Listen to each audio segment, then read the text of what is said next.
कल बीच बीच आकर के भिक्षा का आग्रह करके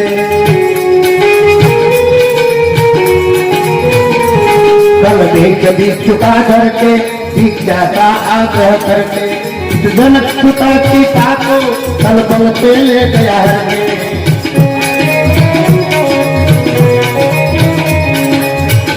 बड़ा दुख पावे रे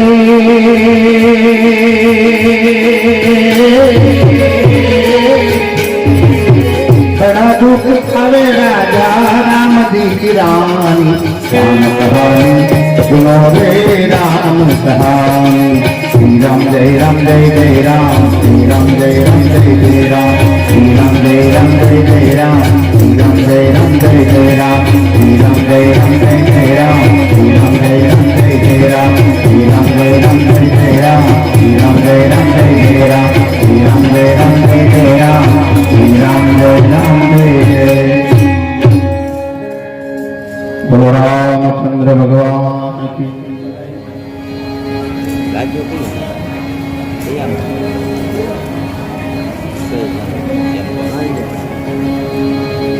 તો તુલસીદાસજી મહારાજે સગુણ નિર્ગુણનું થોડુંક વર્ણન કર્યું છે।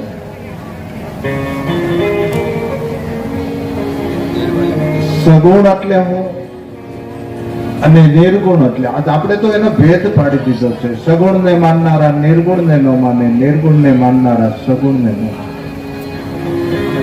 અગુણ સગુણ દોઈ બ્રહ્મ સ્વરૂપા અગુણ સગુણ દોઈ બ્રહ્મ સ્વરૂપા અખંડ યથાર્થયનાદિ અનોપા અગુણ સગુણ દોઈ બ્રહ્મ સ્વરૂપા અગુણ સગુણ દોઈ બ્રહ્મ સ્વરૂપા। તમે સગુણની ઉપાસના કરતા હો, કોઈ પણ તમારો ઈષ્ટ હોય, રામ હોય, શિવ હોય, કૃષ્ણ હોય, દેવી દેવતા, કોઈ પણ તમે માનતા હો, એ તમારો ઈષ્ટ પહેલા તમારા હૃદયમાં સ્થાપિત થઈ જવું છે। અને હૃદયમાં જયારે ઈષ્ટ સ્થાપિત થાય ને પછી જગતની અંદર જ્યાં જવો ને તમારો ઈષ્ટ દેખાય, બીજું કોઈ નહીં દેખાય।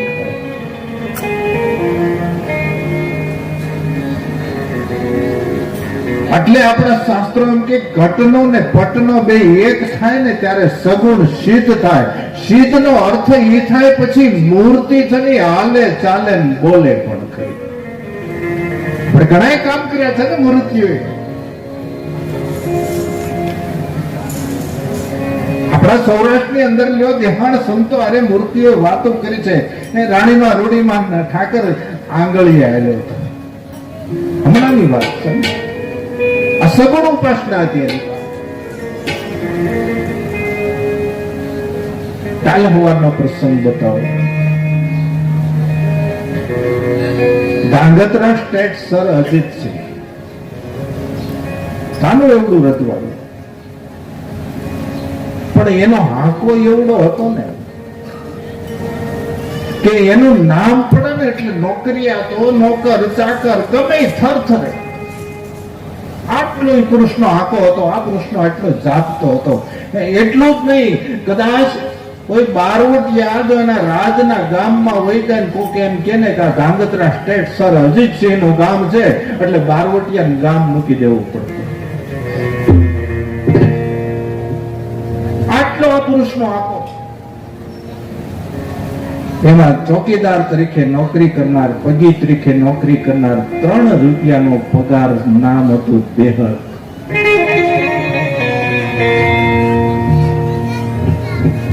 જેલના પેરાનો વારો। એક દિવસ હાથમે જેલ તરફ જાતો તો એટલે રસ્તામાં એક ગામના એક કુંભાર ભગત હામા મળીને એટલું કહ્યું, દેહળ હું તને નિમંત્રણ દેવા આવતો, આજ મારીને આ ભજન છે, હું તને આમંત્રણ આપું છું। એટલે દેહળ એટલું કહ્યું, હું આમંત્રણ સ્વીકારીશ નહીં, કારણ કે મારે જેલના પેરાનો વારો છે, દરબાર કઈ આવી જાય એનું કઈ નક્કી નહીં। જો સમય મળશે તો આવીશ। સમય મળશે તો આવીશ. જેલે ગયો, ચાવીઓ લીધી, કેદીઓ તપાસી જોયા, બેઠો. પણ એની અરે બીજા બે ફેરગીર હતા ને, એનું ધ્યાન દેહળ ઉપર ગયું. જઈને કીધું, દેહળ, આ સંસારના કોઈ પણ દુઃખનું તારા ચહેરા ઉપર સંસારનું કોઈ દુઃખ દેખાણું નથી. પણ આજ દેહળ તારા ચહેરા ઉપર દુઃખની રેખાઓ છે. કાં તને સત્સંગનું નિમંત્રણ હશે ને કાં ભજનનું નિમંત્રણ હશે. દેહળે કહ્યું, મારે ભજનનું નિમંત્રણ છે, મારે ફેરાનો વારો છે, પણ શું કરવું? કે દહળ વિશ્વાસ આવતો હોય ને, તને ભરોસો હોય ને, તો ચાવી લાવ અમારી પાસે, તું ઘડીક નિમંત્રણમાં જઈ આવી. ચાવી ફેરગીરોને આપી અને દેહળ જ્યાં ભજન હતા કુંભારવાડે ગયો. રાતના 11 વાગ્યે દેહળના હાથમાં રામસાગર આવ્યું.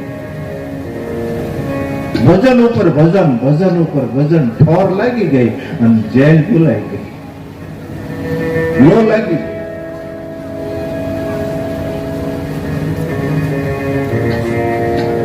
અને 1:30 વાગ્યાનો સુમાર રાતનો થયો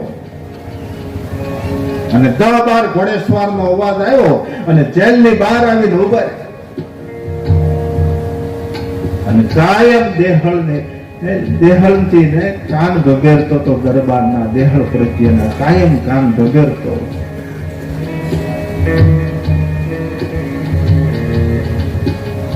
એને દરબારને એટલું કહ્યું કે દરબાર, જો અટાણે જે ભજનનો અવાજ આવે છે ને, એ દેહળ ગાય છે. ત્યારે દરબારે ફડકારો માર્યો કે એ દેહળ. ત્યાં અંદરથી જવાબ આવ્યો તો, જે સરકાર હાજર શું, બોલો ને.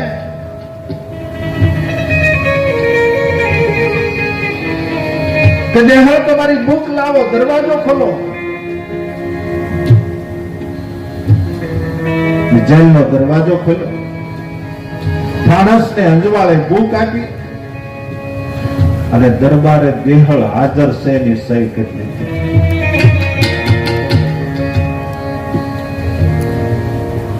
દરબારે કહ્યું, દરવાજો બંધ કરી દે.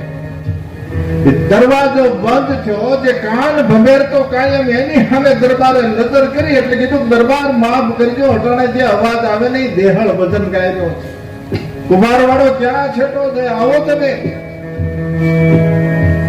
કે મારે કુંભારવાડે જવાની જરૂર નથી, મારે તો દેહળ અહીંયા હાજર છે ને એની હાજરીની જરૂર છે.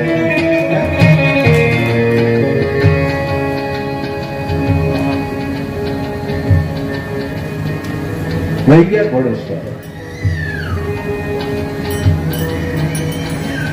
1:30 વાગ્યાનો સુમાર, 1 વાગ્યાનો સુમાર થયો અને દેહળ આવ્યો. આવીને ઓલા ફેરગીરો ને કીધું, લાવો મારી ચાવી, લાવો મારી બૂટ.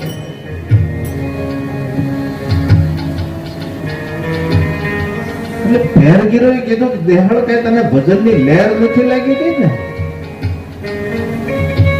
કેમ? કે દેહળ, તું છે ને 1 વાગે આવ્યો એટલે તું 12 વાગે આવ્યો અને દરબાર 1:30 વાગે આવ્યા. તારી હાજરીની સહી આ બુકમાં છે, જોઈ. અને દેહળે આમ જ્યાં બુક ખોલી પોતાની હાજરીની સહી જોઈ અને દેહળે ફેરગીરો ને એટલું કહ્યું, તું હવે મને બતાવશો હું ક્યાં ઉભો તો દરબાર ક્યાં?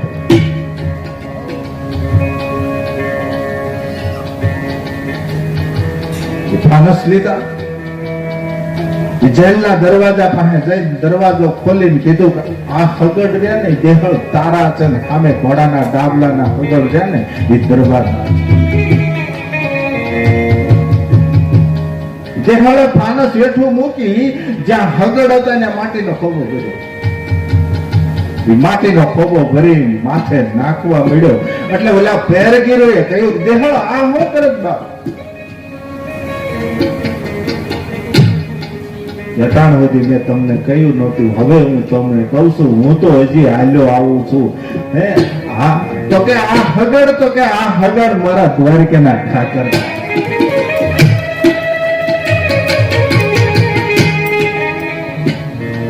હવાર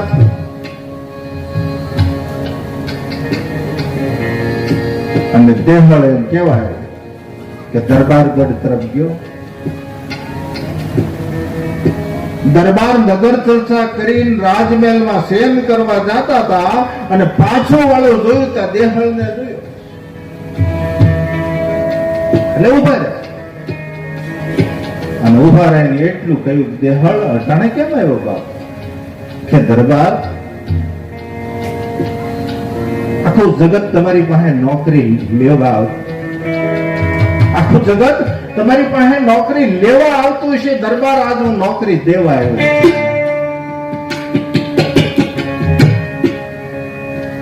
કે દેહાળ, મને આ વખતે સમજાતું નથી ભાઈ. કે દરબાર સાંભળી લો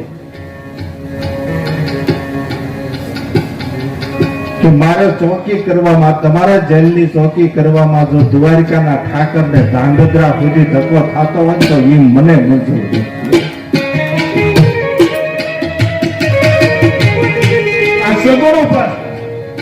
ભલે તમે પથ્થરને માનો, કોઈ પણ ધાતુની મૂર્તિને માનો, પણ એક વખત તમારા હૃદયની અંદર એ સ્થાપિત થઈ જવું જોઈએ. આપણે જોઈને મીરાબાઈને તો બાલ્ય અવસ્થાએ કહ્યું હતું, ગામમાં જાન આવી. બાલ્ય અવસ્થાએ કહ્યું કે આ તારો પતિ છે, નક્કી કરાવી દીધું. અને ત્યાર પછી એને ઠાકરને પતિ જ માન્યો, તો ભગવાન કૃષ્ણને પતિ જ માન્યો. ક્યાં સુધી? હું બહુ વાત વિસ્તારથી નહીં કહું, પણ કહું છું ક્યાં સુધી. એટલી માથે કષ્ટી પડી, એટલી કષ્ટી પડી, છેલ્લે ઝેર આપવામાં આવ્યું. એને કીધું તું, મીરા રજવાડું છે, ખાનદાન ક્ષત્રિય કુળ છે, તો પગે ઘૂઘરા બાંધીને હાથમાં કડતાલ લઈને તું નાચસ, તને શરમ નથી થતી? ત્યારે મીરાબાઈ એટલું કહ્યું હતું, રાણાજી કેને કોની લાજુ કાઢી, કોના મલાજા કરી, આખા વિશ્વમાં હું એકલી મીરા રમું છું, મને કોઈ બીજું દેખાતું નથી.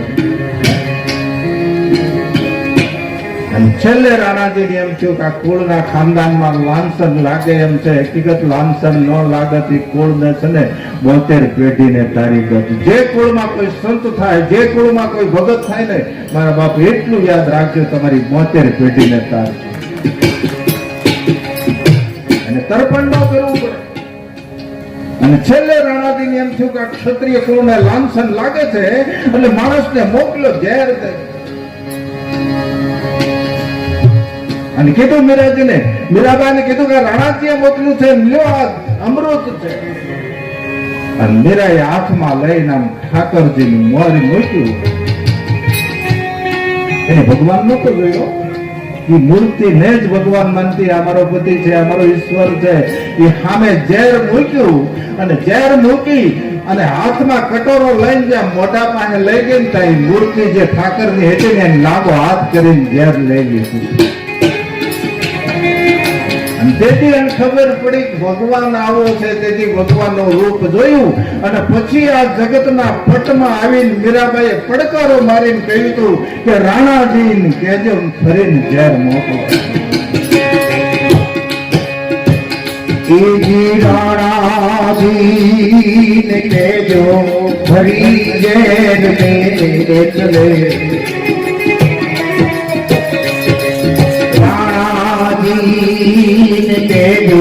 ફરી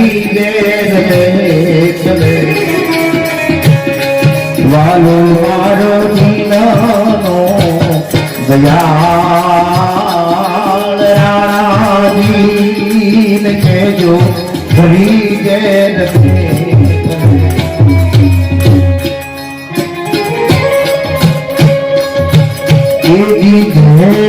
રે એ ધીરવા વાલો મારો આવશે. વાલો મારો જીનાનો દયાળ રાણાજીને કહેજો ફરી જેર દે તલે ફરી જેર દે તલે કહેવાનો સુર સગુણ આને કહેવામાં આવે.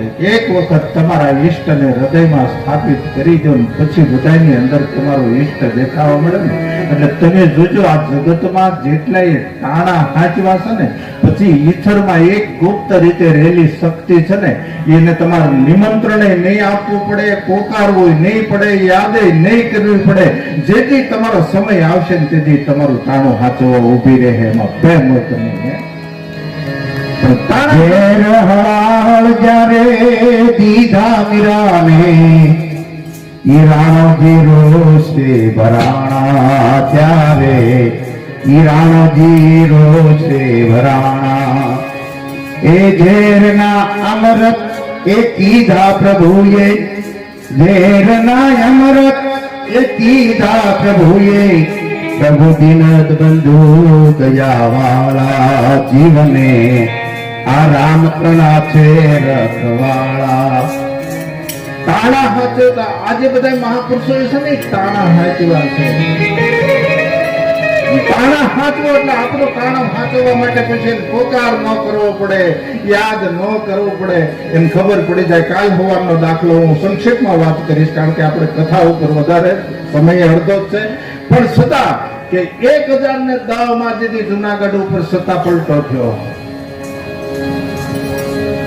1010 માં જુનાગઢ ઉપર જેથી સત્તા પલટો થયો અને ઈ ભગવતીએ દાસીને બોલાવી અને દાસીને કીધું કે મારું સંતાન છે ને આ રાનો વંશ છે ને આડી દર બોડી ઉદર ખૂબ હતી સુધી પુગાડ દે. અને એ વાલબાઈ વડારને આ તાણું હાચવી લીધું. હું ટૂંકમાં જ બધી વાત કરીશ. ટાણા હાચવા એટલે એ તાણું હાચવું અને એ વાલબાઈ વડારે દેવાજ બોદરના હાથમાં રાનો વંશ દઈ દીધો. એ પુરુષે ટાણું હાચવી લીધું. સમય ન જોયો, પરિસ્થિતિ ન જોઈ, કાલ શું થાય, રાજારે વ્યાર બંધા હે, પણ ટાણું હાચવી લીધું. તાણા હાચવવા વાળા છે ને જગતમાં ચાલે. આ સંતો છે ઇતિહાસને પાને બેહી હગે, સુરવીરો ઇતિહાસને પાને બેહી હગે અને ભક્તોય પણ ઇતિહાસને પાને બેહે, દાતારોય પણ ઇતિહાસને પાને બેહી ગયા છે. પણ એક કામ કરવા વાળી દાસીઓ જો ઇતિહાસને પાને બેઠી હોય તો વાલુભાઈ વડારે ત્રણ દાસી. તમે જો એક વિચાર કરો, નોકર નું કામ કરનાર દાસીઓ, એક વાલબાઈ વડારણ અને બીજી મહારાણા પ્રતાપના બાપ ઉદયની પરનાતા. એને પોતાના દીકરાને ઉદયસિંહના કપડા પહેરાવી અને હોવરાવી દીધો અને ઉદયસિંહને લઈ અને ગુપ્ત રસ્તેથી નીકળી ગઈ. અહીં ઘણા રજવાડામાં ફરીને 5 વર્ષ પછી પાછી ચિત્તોડ ઉપર ચડાઈ કરી અને ઉદયસિંહને ગાદીએ બેહાર્યો. આ પન્નાથાય નામની દાસી. અને ત્રીજી દાસી હોય ને તો આ આપણા આટકોટમાં ડાય ડોંગરી લાખા ફુલાણીની દાસી. આ ઇતિહાસને પાને બેઠી એ તાણું હાચવી લીધું અને જઈને કીધું આયરાણીને શું કરો છો કે જાહલને પેટ ભરાવું છું. એ કે જાહલને અળગી કરો. એક અતિથિ આવ્યો છે અને હાચવી લો. અને એ વખતે ભગવતીએ દીકરાને હાચવી લીધો, રાના વંશને હાચવી લીધો અને ટાણું હાચવી લીધું. અને પછી જયારે ખબર પડી ત્યારે 10 વર્ષના દીકરાએ ઉગાઈએ પણ ટાણું હાચ્યું. હું વાત બહુ વિસ્તારથી નહીં કરું. ઉગાઈએ ટાણું હાચ્યું કારણ કે રાજની ચિઠ્ઠી આવી હતી. રાજનો માણસ હતો. તને તો હું માણસને ઈર્ષા સિવાય કોઈ વસ્તુ નથી. રાજની અંદર મોડા ચોલંકી ઉભો કરીને કહ્યું તો દેવાજ તે મારા દુશ્મનને હાચવો છે. ત્યારે એને કીધું દરબારને હાચવો છે, સાચી વાત છે, હું ખોટું નહીં બોલું. તેથી અમુક વર જોઈએ તો લાંબા હાથ કરીને કર્યું તો કા કેવો માણસ છે આ પાડી દે છે કે તો મને હોપતા કેમ નથી, મને કેતા કેમ નહીં? દરબાર સમય આવે મારે હોપવો છે, સમય આવે વાત કરાય તો કે નહીં લઈ આવો. લેવા માટે 10 ડગલા હાલ્યો, પાછળથી ઈશારો છે જવા ન દેવાય, કાંઈ નહીં આવે. પાછા બોલાવે, દેવાજ પટેલ તમે હાય આવો, હાય બેહો. અમારા માણસો જઈને લઈ આવે, એક વાત ખોટી પડે, તારા માણસો મારા ઘરે જઈને લઈ આવે એ વાત કોઈથી બને જ નહીં. કા મારે જવું પડે ને કા મારી ભલામણ ને જવું પડે. બોલ બે માંથી એક વસ્તુ કરો, કઈ કરું? ઈ સભાની અંદર કાગળ ને પેન મગાવ્યા,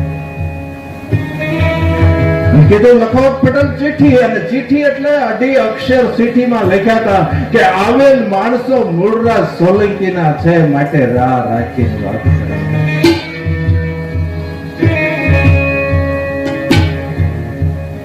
આપણે આ વાત કરી છે, બધાને ખબર છે કે આટલા લખાણા, નકર ચિઠ્ઠીમાં લખાણું છે. હું ઈ તમને કહું કે દન ઉગા ભેળી આવજે ને રાખી રાઘવ કુળ રીત, આટલું લખાણું. ધન ઉગા ભેળી આવજે, દિવસ ઉગે ને એટલે ઉગાન લઈને આવજે એમ, અને રાના મસ ને ઘીરે રાખ.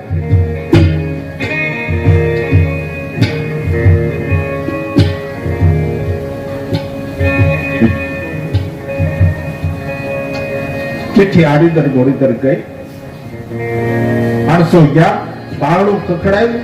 આ ભગવતીએ દ્વાર ખોલા. કોણ કે અમે જુનાગઢ થી આવી છીએ. માં આ લો આ ચિઠ્ઠી.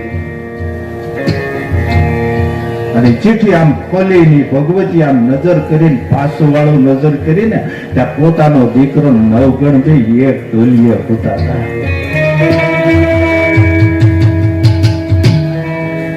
માં છે હો ભાઈ, જોજો નવગણ જાગે નહીં એમ પોતાના દીકરા ઉપર હાથ મૂકીને હળુક શરણ એટલું બે પૂજા. નવગણ જાગે ને એમ જગાડ્યો. માં છે, દીકરાને સ્નાન કરાવ્યું, રાજના પોશાક પહેરાવ્યા, માથે પાઘડી બંધાવી, કડીમાં નાની એવી કટાર બાંધી, પગમાં નાની નાની રાજની મોજડી ફેરાવી, રાજ પોશાકમાં પોતાના દીકરાને તૈયાર કર્યો. અને માં છે ગમે એમ તો આંખ ઉપર આંગળી ફેરવીને દીકરાના કપાળે તિલક કર્યું, મારા દીકરાને કોઈની નજર ન લાગી. મતલબ એ ભગવતીને ખબર હતી કે આ દીકરો જાય છે ને પાછો આવે એમ નહીં.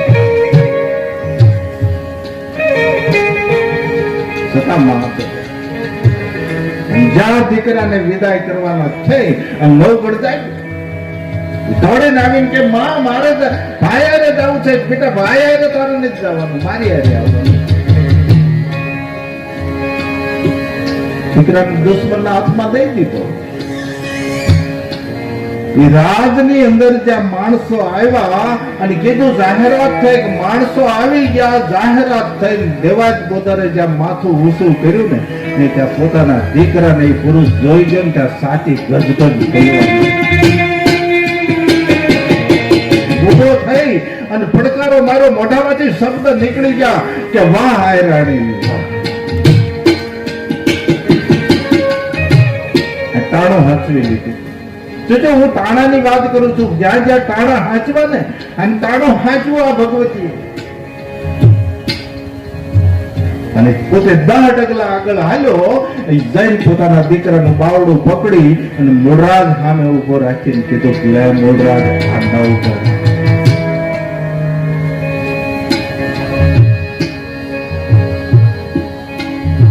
મૂળરાજે પડકારો માર્યો કે તારું નામ હું? તેથી 10 વર્ષના છોકરાને મોઢે મૂછ નહોતી, છતાં મૂછ ઉપર હાથ નાખીને કીધું 9 વર્ષનો ધણી હું નવગઢ.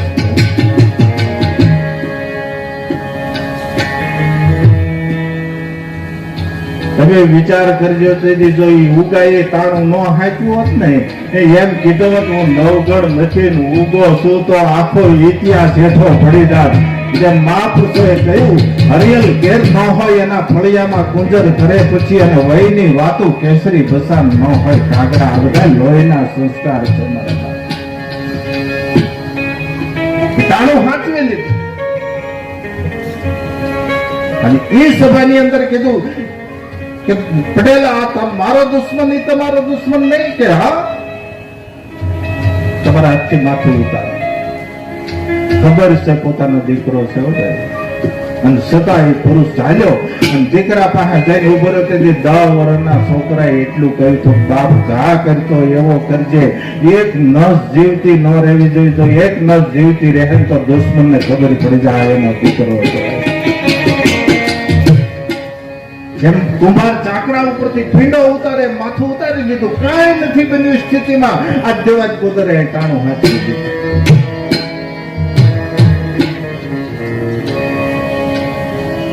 અને ઈશારો થઈ ગયો કે ખોટું થયું છે, દીકરો મરાણો, દુશ્મન નથી મરાણો. ખાતરી કે ખાતરી કરી હોય તો એની માં ભગવતી તેડાવી પડે. એની આંખું કાઢીને માથેથી પગ દઈને વહી જાય ને આંખમાંથી આંખુડું ન પડે તો માનવાનું દુશ્મન મરાણો. અને એ ભગવતીને તેડાવ્યા. સભાની અંદર મૂળરાજે માન આપ્યું હતું. એમાં 2 મોતને હાથ જોડીને કીધું, બેન આ તો મારી ધર્મની બેન છો, માટે લાજ ઉગાડી નાખી. જોજો હજી સોરઠ પ્રાંતમાં, તમે આહિર સમાજમાં જોજો, સોરઠ પ્રાંતમાં નિયમ છે કે અમારી જેથી લાજ ઉગડીને પછી અમારા ખાનદાનમાં લાજ કાઢવાનો રિવાજ નથી.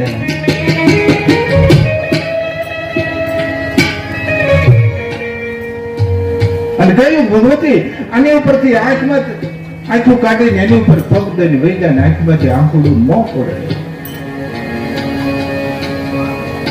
માં છે ભાઈ, એ દીકરાની આંખું કાઢી માથેથી પગ દઈને વહી ગઈ, પણ આંખમાંથી આંખુડું ન પડ્યું. શરીરના રૂવાડામાં ફેરફાર.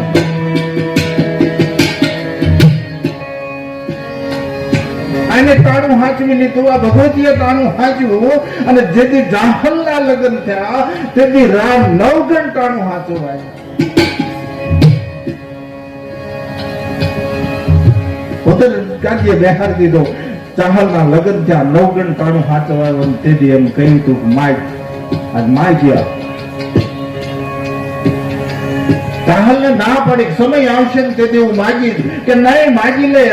આ શરીરના ચામડું ઉતારીને એની મોજડી ચેવડાવીને તારા બાપના પગમાં પહેરાવું તો હું ઋણમાંથી મુક્ત થાવું. સમય આવે માગીશ. ચાહલે ટાણું હાચવી લીધું અને જેથી સિંધમાં ગયા અને સિંધમાં તેથી સુમરાએ ચાહલને કેદ કરી. હા, હું ટૂંકી વાત કરું, કેદ કરી અને જુનાગઢ મૂળરાજ 9 ગણને ખબર પડી અને તેથી એને સૈન્ય તૈયાર કર્યું. અને સૈન્ય તૈયાર કરીને માં ભગવતીના ચરણમાં મસ્તક નમાવીને એટલું કહ્યું, બીજું કઈ આઘાત ન કરી, મારી હારે આવજે, મારી ભેળે આવજે, બીજું કઈ નહીં. ખોડિયારના પગમાં મસ્તક મૂકીને કીધું કે જ્યાં સુધી ચાહલને જીવતી લઈને ન આવું ત્યાં સુધી જુનાગઢનું પાણી લાગ્યું.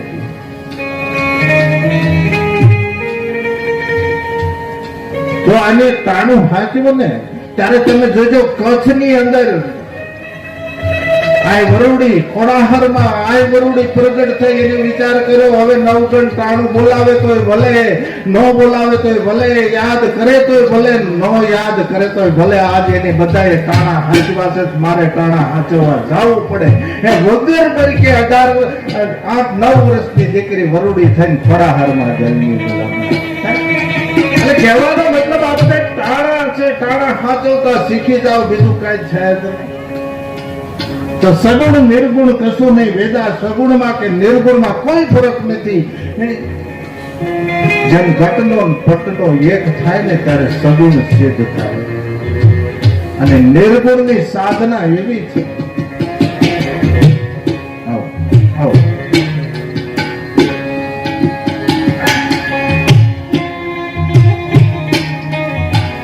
આવો.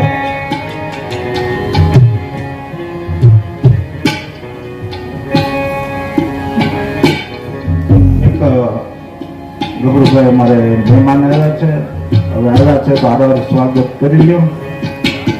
અમારે ઉમરગામથી મુંબઈથી અમારા અશોકભાઈ અમારા સેવક છે ને અહીંયા પધાર્યા છે કથાની અંદર. એટલે 2 મિનિટ માટે તમે ઉપર સ્ટેજ ઉપર અશોકભાઈ આવો, અને કારણ કે એને ખબર ન હોય, મને કહ્યું છે એટલે મારે બોલવું પડે ને, તો સન્માન કરી લે.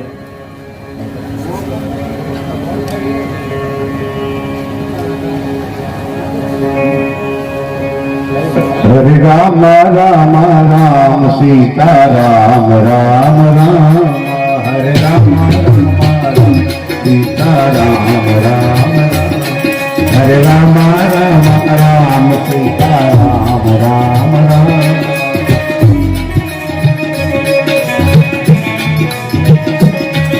હરે રામ રામ રામ સીતા રામ રામ રામ, હરે રામ. હરે રામ રામ રામ સીતા રામ રામ રામ, હરે રામ. હરે રામ રામ રામ સીતા રામ રામ રામ, હરે રામ.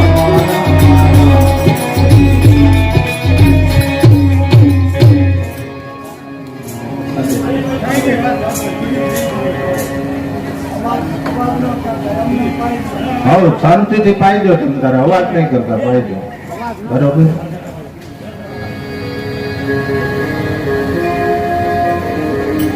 ઈચ્છામાંથી જન્મે છે દુઃખ, અને હવે દુઃખ જન્મ છે. એક દિવસનો સમય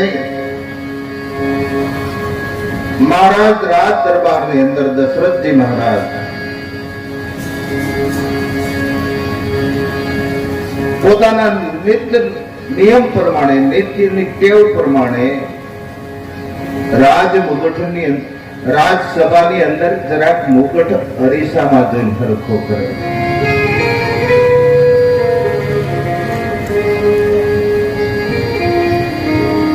આજ જે ત્રાસો થઈ ગયેલો મુગટ હરખો કર્યો. અમુક સંતોનું નિવેદન છે કે સમ્રાટે તો તૈયાર થઈને રાજસભામાં આવવું જોઈએ, અને આ સભાની અંદર અટાણા હતા સભામાં હું અરીસામાં જાઉં તો સારું લાગે. તો આજે દશરથજી જેવી વ્યક્તિ, સમ્રાટ જો સભાની અંદર અરીસામાં જોવે,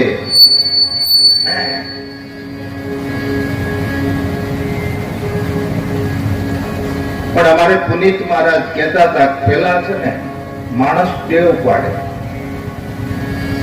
પેલા માણસ ટેવ પાડે અને પછી ટેવ છે ને માણસને પાડે.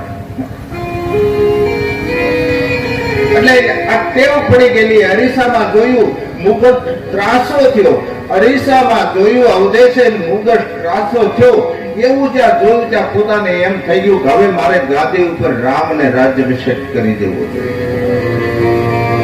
રાય શુભાય મુકુરકારિણી નામ, રાય શુભાય મુકુરકારિણી નામ, બદરો વિલોકી મુકુટ શાંતિ નામ, બદરો વિલોકી મુકુટ શાંતિ નામ, શ્રવણ સમીપ ભયે ભયે શીત કેશા, શ્રવણ સમીપ ભયે ભયે શીત કેશા, મન હો જર કટુ અક્ષયોપદેશા, મન જર કટુ અક્ષયોપદેશા, શ્રવણ સમીપ ભયે ભયે શીત કેશા,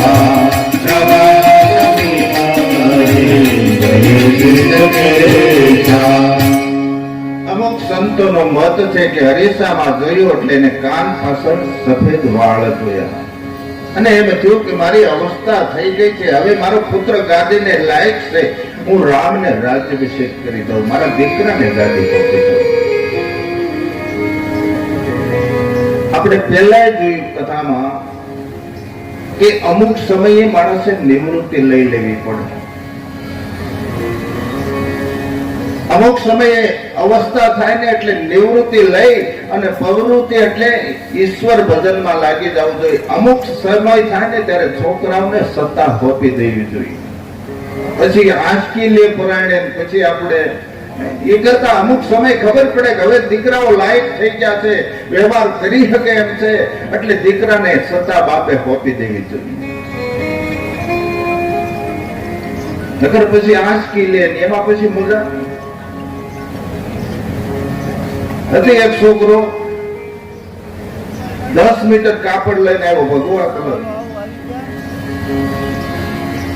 અને એના બાપને કીધું બાપુજી અમુક સમયે છે ને તમારે નિવૃત્તિ લઈને ઈશ્વર ભજન કરવા માટે સંન્યાસ લઈને જંગલમાં વહી જવાય, એટલે માટે આ ભગવું કાપડ છે તમે પહેરી લો, સંન્યાસ લઈને જંગલમાં વહી જાવ. એટલે એના બાપે જોયું 10 મીટર કાપડ હતું ને 2 ટુકડા કરી નાખ્યા, અને એના હાથ 5 મીટર એ છોકરાના હાથમાં આપીને કીધું કેમ કે મારે સંન્યાસ લેવો છે તો સંન્યાસમાં સંગ્રહ ન હોય, મારે એક લોકડું બરોબર છે, અને બીજું આ તું થોડો સમજણો છો, થોડો ડાયો છો ને એટલે મને કાપડ દીધું, તારો સમય આવશે ને તેથી તને કાપડ એ નહીં દે ને એમ તેમ કાઢશે ને એટલે આ કાપડ હાંચવી રાખશે. એટલે છોકરા લાયક બને એટલે એને સત્તા આપી દો. અને દશરથજીએ વશિષ્ઠ બાપજીને વાત કરી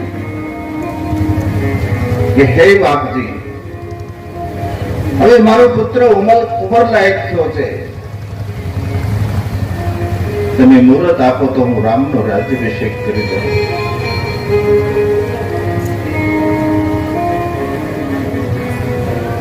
જો અમુક સંતોનું મત છે, અમુક સંતોનો મત નથી. એમ કહેવાય છે કે રામ રાજ્યનું મુહૂર્ત 3 કાળને જાણનાર પુરુષ ઈશ્વરનો ગુરુ આને આપ્યું તો કહે અવધેશ રામનો રાજ્યાભિષેક કરવો હોય તો આવતીકાલનું મુહૂર્ત શુભ છે, કાલ ગાદીએ બેહાર દે. અને હું તમે એ રામાયણના પરિચિત થઈને હજી હમણાં જ કથા શરૂ થઈ છે ને આવશે. જે મુહૂર્તમાં રાજ્યાભિષેક થવાનો હતો એ મુહૂર્તમાં રાજ્યાભિષેક ન થયો, એ મુહૂર્તમાં વનવાસ થઈ ગયો.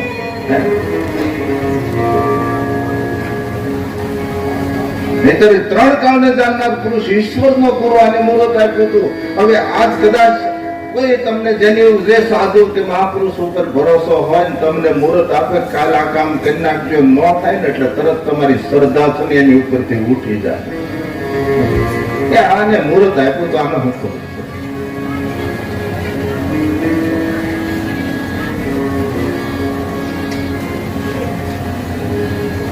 અને વશિષ્ઠ બાપજીએ કહ્યું કે હે દશરથ, હે સમ્રાટ, જો રામનો રાજ્યાભિષેક કરવો હોય, રામને જ ગાદી ઉપર બેહારવા હોય, સુદિનમ લગ્નમ તારાબલમ સુદિનમ, શુભ કાર્ય કરવું હોય એની માટે મુહૂર્ત કોઈ દી જોવાય નહીં, શુભના મુહૂર્ત ન જોવાય.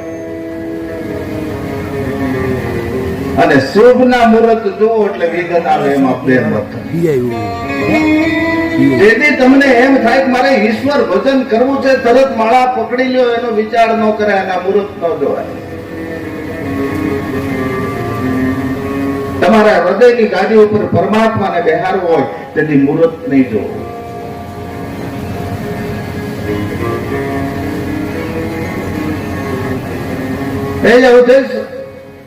રામને જો ગાદીએ બેહારવો હોય, રામનો રાજ્યાભિષેક કરવો હોય તો મુહૂર્ત શુભ છે, એના મુહૂર્ત જોવાય નહીં, કાલે બેહાર દો.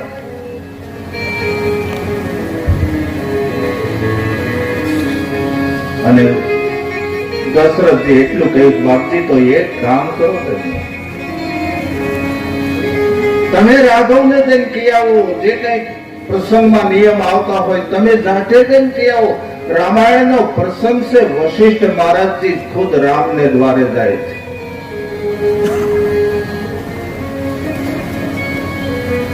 સેવક સદન ગુરુ આગમ,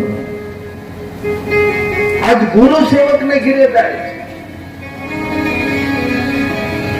સેવક સદન સ્વામી આગમનો, સેવક સદન સ્વામી આગમનો,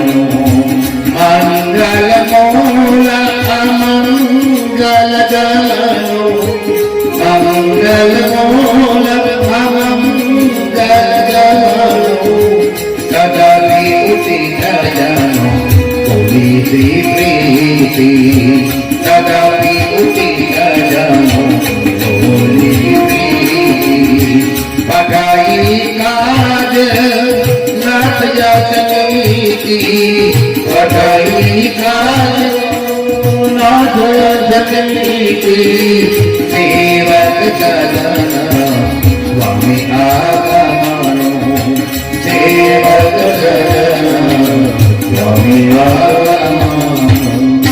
આજ વશિષ્ઠ બાપજી રામજીને દ્વારે આવે, દ્વાર ખખડાયું, ભગવાન રામજીએ દ્વાર ઉગાડ્યું, સીતાજી જાનકીજી દોડ્યા છે ગુરુ મહારાજ આંગણે। આ જાનકી પાલવ પાથરીને પગે લાગી, તમે વિચાર કરજો તેથી વશિષ્ઠ મહારાજે જાનકીને આશીર્વાદ કેવા આપ્યા છે। ભગવાને દંડવત કરી, હાથ જોડી અને કહ્યું કે બાપજી આજ મારે શાસ્ત્રોનો નિયમ સાર્થક થઈ ગયો કે કેમ રાઘવ? કે બાપજી શાસ્ત્રનો નિયમ છે શિષ્યને ઘેરે ગુરુ, સેવકને ઘેરે સ્વામી। કોઈ સંત કે મહાપુરુષ જો વગર નિમંત્રણે આપણે આંગણે આવી જાય ને તો બાપજી એના ભાગ્યના દ્વાર ઉગડવાના હોય તો આવે, નહીતર ન આવે।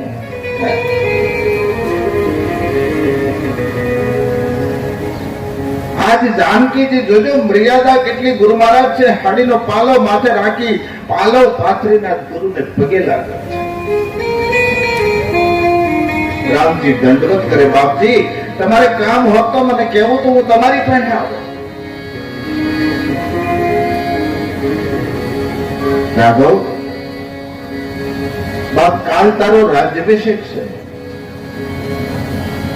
આટલા સંયમ પાળવાના છે, આટલા નિયમ પાળવાના છે, આવા દ્રવ્ય મગાવવાના, આટલા જળ મગાવવાના, દરેક વ્યવસ્થાની વાત કરી વશિષ્ઠ મહારાજે। અને ભગવાન રામ સંયમ પાળે છે અને વશિષ્ઠ બાપજી ગયા છે। આજ આખી યોધ્યા જજુમે ખબર પડે આવતીકાલે અમારો રામ રાજા બનવા છે। આખી યોધ્યાની અંદર આનંદ છવાઈ ગયો છે। આખી યોધ્યાની અંદર આંગણા શણગારવામાં આવે છે, દીપમાળાઓ બનાવવામાં આવે છે। આખી યોધ્યાની અંદર પ્રકાશ પ્રકાશ। અને જ્યાં યોધ્યાનો પ્રકાશ છે ને ઉપર ગયો ને ભૂમંડળમાં, એને તકલીફ થવા મળી।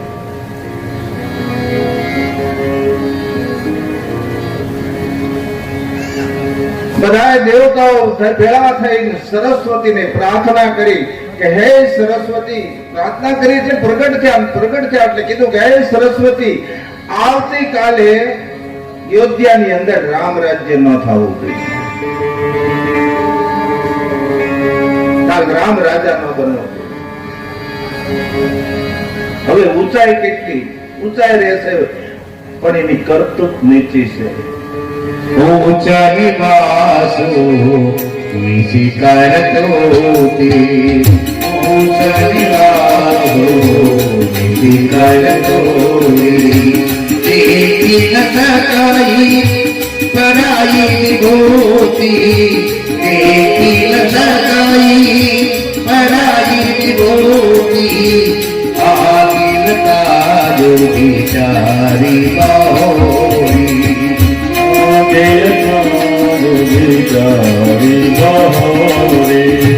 હરિહરિ ચાહ તુલા તબ મોરી, હરિહરિ ચાહ તુલા તબ મોરી, ઊંચાઈ વાસો નીતિ કરતૂતી, ઊંચાઈ વાસો નીતિ કરતૂતી।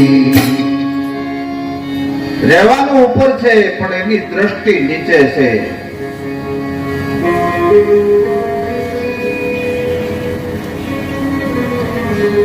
સરસ્વતીને કીધું કાલે યોધ્યાની અંદર રામ રાજ્ય ન થવું જોઈએ, કોકની બુદ્ધિ ફેરવો।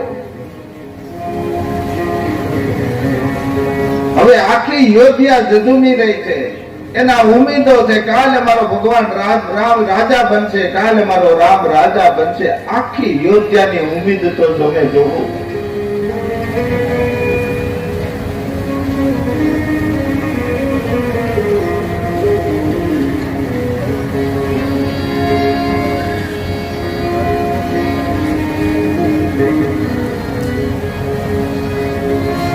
હવે સરસ્વતી એટલું કહ્યું કે ભાઈ કોકના જીવનમાં આપણે દીવો પેટાવી ન શકીએ, કોકના જીવનમાં આપણે પ્રકાશ ન પાડી શકીએ, પણ કોકના જીવનમાં નાના એવા સ્વાર્થમાં અંધારું કોઈ દી ન કરતા મારા બાપ. ભલે કોકના જીવનમાં તમે હું પ્રકાશ ન પાડી શકી, પણ આપણા નાનકડા એવા સ્વાર્થમાં કોકના જીવનમાં અંધારું પેદા ન થઈ જાય એનું ખાસ ધ્યાન રાખવાનું. આ દેવતાઓનો કેવો સ્વાર્થ છે કે રામ ગાદી ઉપર બેસી જાહે તો રાક્ષસોનો વિનાશ નહીં થાય. આ ધરતી ઉપર રાક્ષસો નહીં મળે, પોતાના એક નાનકડા સ્વાર્થને ખાતર. અને સરસ્વતી આજ યોગ્યા નાચી રહી છે, બધાના મોઢે એક જ રામ રાજા બનશે, મારી જાનકી મહારાણી બનશે, એક જ સૂત્ર છે. એનું ભાવિ કંઈક નક્કી કરેલું છે. બેન, તમે જીવનમાં કઈક ઉમેદો ધારી હોય કે આમ કરશું, આમ કરશું, આમ કરશું, પણ આપણા ભાવિએ કાંઈ નક્કી કર્યું હોય સવારે શું થાય કોઈને ખબર પડતી નથી. ભાવિ કઈક બીજું નક્કી કરીને રહે ને.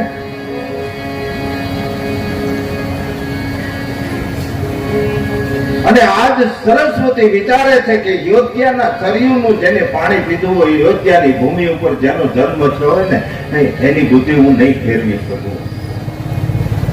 અમુક ભૂમિની તાકાત હોય, અમુક જળની તાકાત હોય, પાણીની તાકાત હોય. આખી યોદ્ધા ઉપર છકર મારે છે, કોઈને ખબર નથી એ યોદ્ધા ઉપર નિયતિ કઈ નિર્માણ કરી રહી છે. અને સરસ્વતીએ અંતે છેલ્લે નિર્ણય લીધો, યોદ્ધાના 12નું પાત્ર નક્કી કર્યું, મંથરા. કારણ કે કઈ કઈ ની અરે કરિયાવરમાં આવેલું દાસી હતી, યોદ્ધાની નહોતી, યોદ્ધાના 12ની હતી. એટલે જો બુદ્ધિ ફેરવી હોય તો મંથરાની પડે.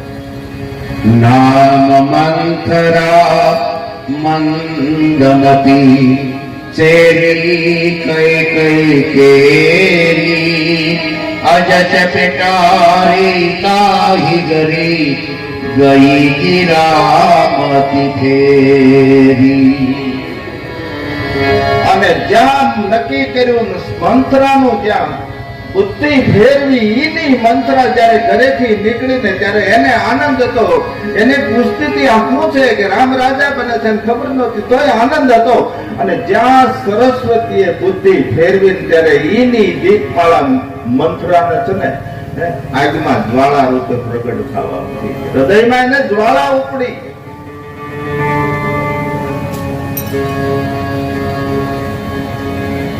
અને સિદ્ધિ ક્યાં ગઈ? કઈ કઈ પાસે.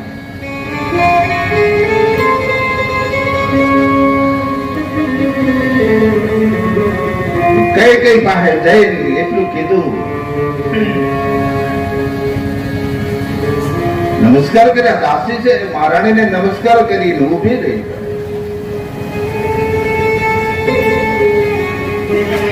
એટલે કઈ કઈ મંથરા ને કઈ મંથરા,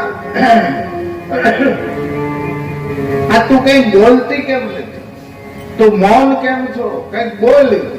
મને એમ લાગે છે તારે જીભ તો બહુ મોટી છે, બહુ બોલ બોલ કરતી હશે ને, એટલે તને કદાચ લક્ષ્મણજીએ લાખો માર્યો છે, તમાશો માર્યો છે.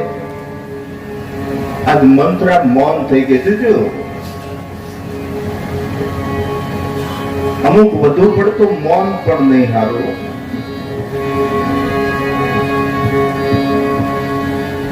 આમ તો શાસ્ત્રોમાં બધી મનાય છે, વધુ પડતું મૌન પણ નહીં હારું, વધુ પડતું બોલવું પણ નહીં હારું.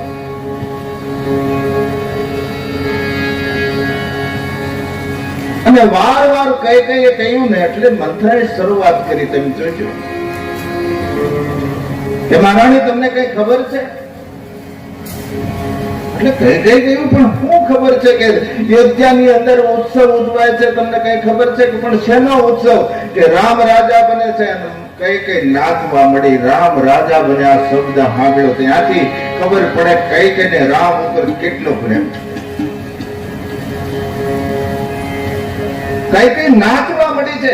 એટલે મંત્રાએ કહ્યું મહારાણી કેમ નાચો છો, તમને ખબર છે? કોઈ ખબર આપ્યા? એ કે મંત્રી ખબર આપે કે ન આપે, અંતે તો રામ રાજા બનવાનો છે ને. એ મહારાણી તમે હાવ ભોળા છો. જો સંગત કરે ને એવું કોઈ ન કરે, ફેરવા પથરા કરે. સંગત કરો ને તો કોઈક સજ્જન માણસની કરજો, સંગત કરો તો સત્સંગની કરજો, સંગત કરો તો કોઈ સાધુ પુરુષની કરજો. નહીતર સંગત છે ને જ્યાં હશે ને તમને લઈ જાય, એમાં બહેમ નથી. પછી તમે ગમે એટલા પવિત્ર હશો ને તો સંગત તમને ત્યાં લઈ જાય. આજે ભરત જેવા સંતની માની જો બુદ્ધિ ફરી જતી હોય, એ તો મારું તમારું સંગતમાં આવી જાય તો શું પરિણામ આવે વિચારું કોઈ દી.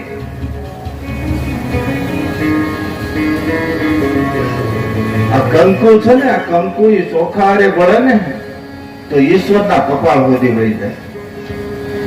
કંકુ છે એ ચોખા હારે વળે એટલે ઈશ્વરના કપાળ સુધી વળી જાય. અને ઈ તો એ ચોખો મગની ડાળ હારે વળે એટલે ખીસડામાં ખપે ભાઈ.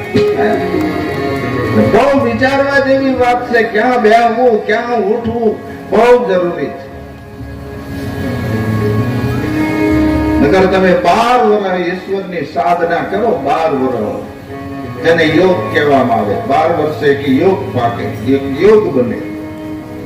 12 વર્ષ તમે ઈશ્વરની સાધના કરો અને 12 મિનિટ કુસંગમાં રહી જાવ ને એટલે 12 વર્ષ ઉપર પાણી ફરી જાય. કુસંગમાં આટલી તાકાત છે.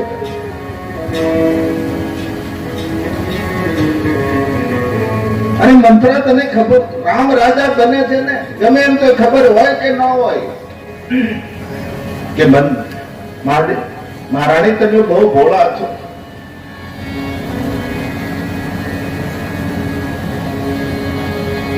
તમે બહુ ભોળા છો. આ યોગ્યની અંદર તમને તમારે ઘેરે તમારા રાજમહેલમાં મહારાજ કાયમ આવે છે, કાયમ આવે છે. તમને કોઈથી કહ્યું કે રામ રાજા બનવાનો છે? તમને કોઈથી મહારાજ દશરથજી વાત કરી કે પણ એ કદાચ રાજકાજના કામમાં હોય ભૂલાઈ ગયું હોય, ન કહી શકે કે નહીં મહારાણી તમે ભોળા છો અને દશરથજી છે ને મનના મલિન છે.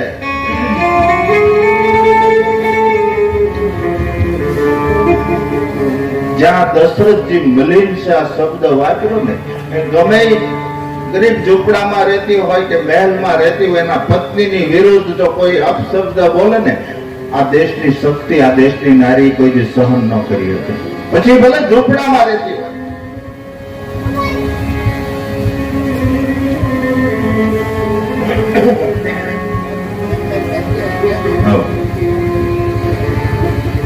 અને એક જ લાફો મારતી તો કે ઘર ફોડી તું આવા શબ્દ, અમંગળ શબ્દ બોલીશ નહીં. અને જ્યાં લાફો માર્યો, નીતિ સૂત્રો એમ કે છે મંત્રાનો સ્પર્શ થઈ ગયો ને તો મંત્રમાં રહેલા રામચંદ્ર ભગવાન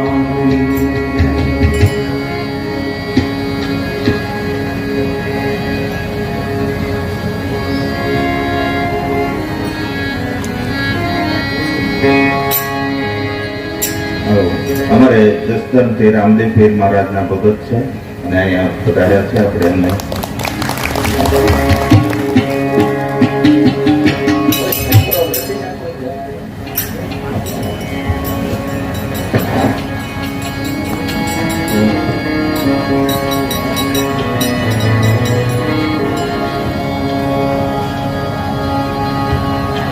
सुनो प्रिय बचन मलिन मान जानी, सुनो प्रिय बचन मलिन मान जानी, दुखी नारी अब रहु अगानी, दुखी रानी अब रहु करगानी, सुखी प्रिय बचन मलिन मान जानी, सुखी प्रिय बचन मलिन मान जानी.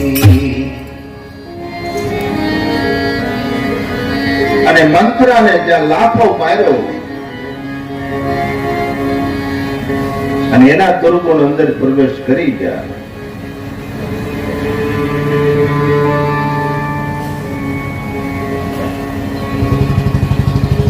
અને કઈ કે ધીરે ધીરે કઈ કેમાં પરિવર્તન આવશે. જોજો, માણસમાં એવો મત છે.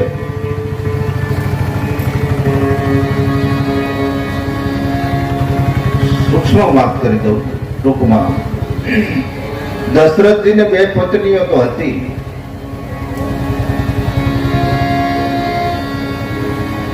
પણ એની ત્યાં પુત્ર નહોતા, એટલે કઈ ના બાપે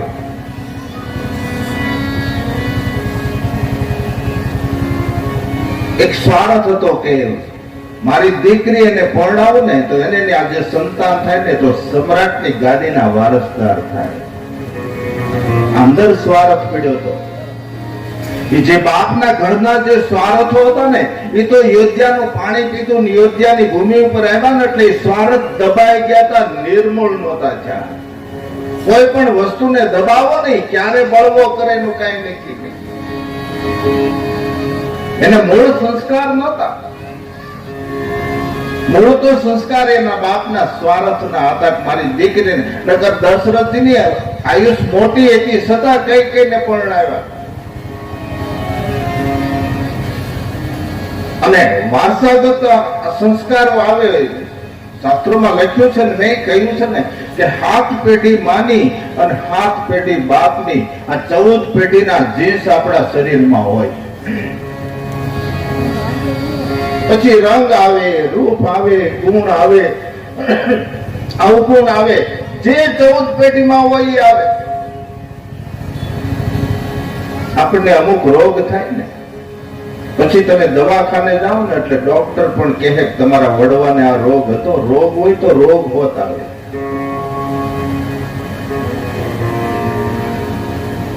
આપણે ત્યાં દીકરો જન્મે પછી નથી બધા કહેતા કે દાદા જેવો છે, કારણ કે રૂપ લઈને આવે છે ને. બધા રૂપ આવે, અણહાર આવે, બધું લઈને આવે. દાદા જેવો છે ને કોક એમ કે મામા જેવો છે ને કોક એમ કે કાકા જેવો છે. બધા નોખી અણહાર બતાવે. પછી ઈ છોકરો મોટો થઈને પકડે ને પછી ઘરના સભ્યો જેમ કેવો આ કોના જેવો છે, એટલે તું કહેતો હતો ને દાદા જેવો છે, કાઢી દો.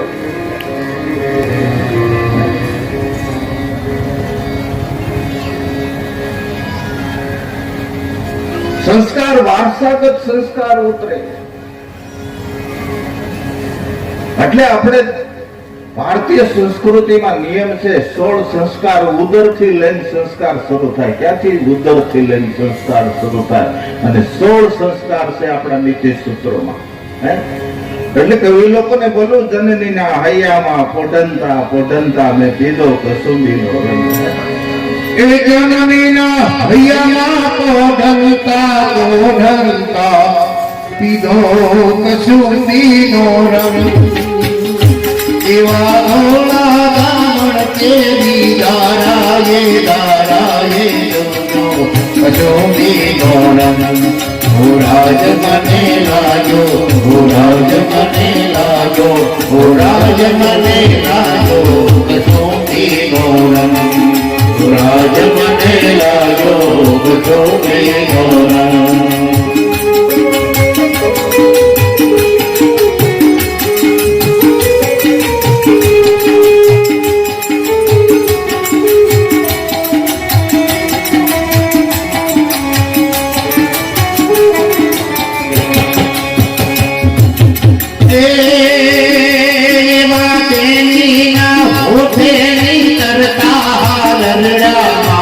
ગાયો કસુંબીનો રંગ. ઓ રાજ મેં ગાયો કસુંબીનો રંગ. એવા દેવીના હોઠેની તરતા હાલરડામાં ગાયો કસુંબીનો રંગ. રાજ મેં ગાયો કસુંબીનો રંગ.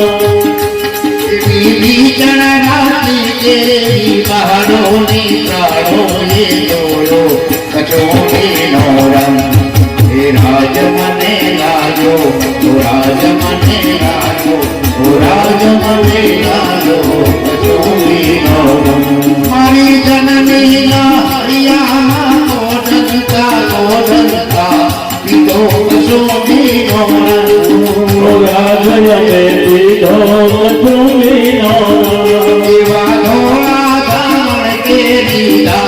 राजे दोनों बचों में गौरव हो राज मने राजो हो राज मने राजो हो राज मने राजो बचों में गौरव हो राज मने राजो बचों में गौरव हो राज मने राजो बचों में गौरव। આ ઉદરના સંસ્કાર છે બદલામણા આપણા સૌરાષ્ટ્રની ખાંભીઓ એનો પુરાવો છે. કોઈ સરહદો માટે, કોઈ ગાયો માટે, કોઈ બેન દીકરી માટે, કોઈ ગામ માટે એ જે પોતાના દેહની આહુતિ આપી છે ને આપણી ખાંભીઓ સામે સાક્ષી પૂરો છે. આ સંસ્કાર છે. એટલે તમે જુઓ ને આપણે મહારાણા પ્રતાપને કાયમ કહેવામાં આવતું એક વખત તું ઝૂકી જા ને એટલે તું કે તને ચિત્તોડ પાછું આપી દઉં.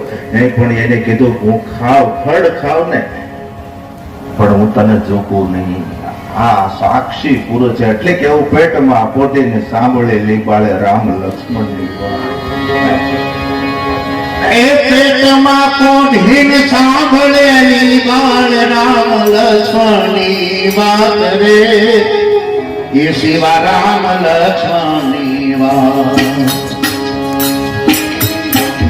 शिवाजी ने वेद रुनावे माता जी जबाज रुलावे शिवाजी ने वेद रुनावे माता जी जबाज रुलावे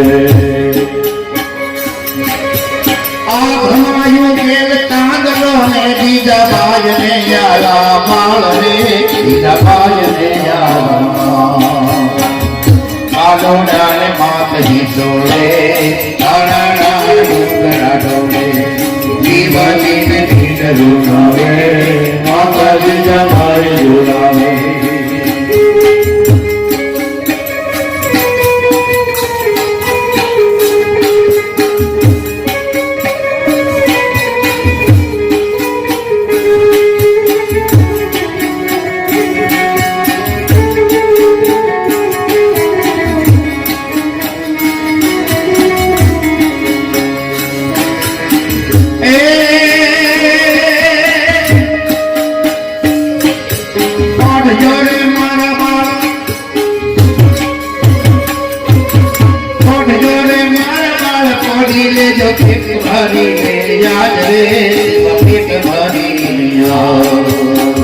काले काला युद्ध खेला से हुआ काम क्या नवे के काले काला युद्ध खेला से हुआ काम क्या नवे से आप हमारे के चांदलों में दीदा भाई में यारा बाल रे दीदा भाई में यारा बालों डाले मात ही जोड़े हमारा नाम डूंगरा डोले शिवाजी ने रुलावे माता जी ने भाई रुलावे शिवाजी ने रुलावे माता जी ने भाई रुलावे. મૂળ પડેલા સંસ્કારો છે ને એના બાપના સંસ્કારો ધીરે ધીરે ધીરે ધીરે મંત્રાય છે ને મર્મ સ્થાન ગોતી ગોતી ગોતીને કાઢી નાખ્યા. અને ઘર ફોડી કઈ લાફો માર્યો અને મંત્રા નાટક કરે છે. જોજો એ રોવા મળી ગઈ આશ્વાસન આપ્યું તારે આવું ન બોલવું જોઈએ કે મહારાણી તું શું કહેવા માંગે છે કે મહારાણી પણ તમે મને હું જ્યાં વાત કરું ત્યાં તમે મને ના પાડો છો, જ્યાં વાત કરું ત્યાં ના પાડો છો, મારે શું કેવું છે? તું શું કહેવા માંગે છે કે મહારાણી આ તમને અગાઉથી કઈ ખબર હતી? મહારાજ તમારા મેલે કાયમ આવે છે, તમને કોઈની વાત કરી છે કે ના? કે અયોધ્યાની અંદર 15મો દિવસ છે, 14 દિવસથી આ ઉત્સવ આલે છે. હવે કાંઈ સમક્ષ તમે વિચાર કરો, ખોટું બોલવું ને અમુક માણસ ખોટું બોલે ને એમાં લોભ ન કરે, ખોટું બોલવામાં લોભ કરાય તેનો.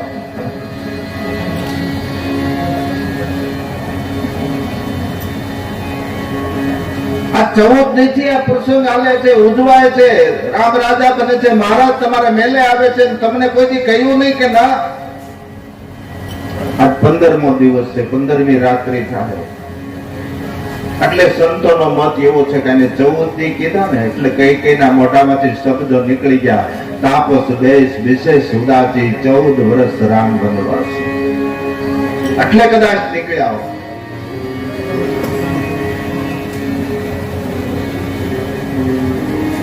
અને કઈ કીધું પણ 15 દિવસથી હાલતા હોય, ગમે ત્યારે હાલતા હોય, પણ અંતે તો રામ રાજા બને છે. મારણી હજી તમને નહીં ખબર પડી, તમે હજી સમજતા નથી. બોલે શું છે કે આ તો કૌશલ્યાએ ષડયંત્ર રચ્યું. હવે ક્યાં નિર્દોષ બ્રહ્મની માં,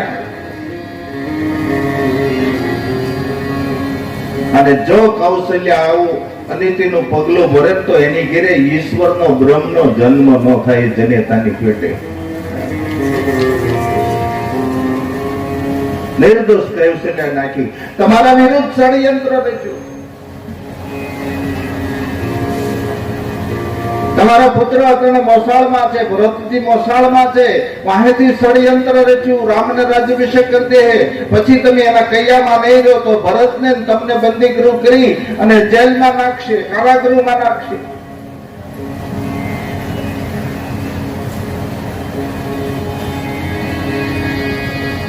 અને મારે મહારાણી જ્યારથી મેં સાંભળ્યું છે ને ત્યારથી મને તમારી ચિંતા થાય છે. મેં જ્યોતિષીઓને પણ કહ્યું છે કે મારી મહારાણીનું અહિત તો નહીં થાય ને. ત્યારે જ્યોતિષીઓ એટલું કહ્યું છે કે તમારી મહારાણીનું અહિત નહીં થાય. હે મંથરા, તું જેટલું કહેશ ને એટલું ઈ કરશે. તો હવે મંથરા કે એમ કરે એટલે અહિત નહીં થાય.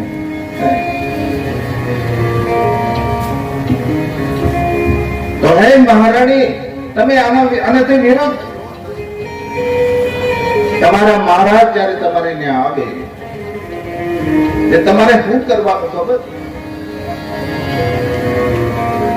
એને આનંદ છે, કદાચ તમને કહે કે રામ રાજા બને છે, માગ કઈ માગ, તો માગવાનું કે ને તો એમને માગતા નહીં. રામના સોગંદ ખાય ને ત્યારે જ માગજો, ત્યાં સુધી માગતા નહીં. ભૂપતિ રામ શપથ જગ કરહી, ભૂપતિ રામ શપથ જગ કરહી. સભામાં કેહું જેઈ વચન કરહી, જગ પામે વચન કરહી.